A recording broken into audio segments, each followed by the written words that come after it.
Nabasa mo ito. Pag ano yan, babad mo muna rin sa sa timba para kumuha ng tubig. So yung ideal na angle, 10. Titigan mo kung nakalapat yung talim.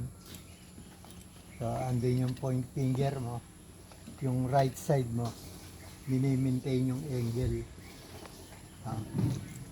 So ayun yung movement mo. Yung right side, maintain niya yun, kinakayod mo ngayon. Ito yung point. Papunta ka sa middle. Papunta ka rin sa heel. Ayan.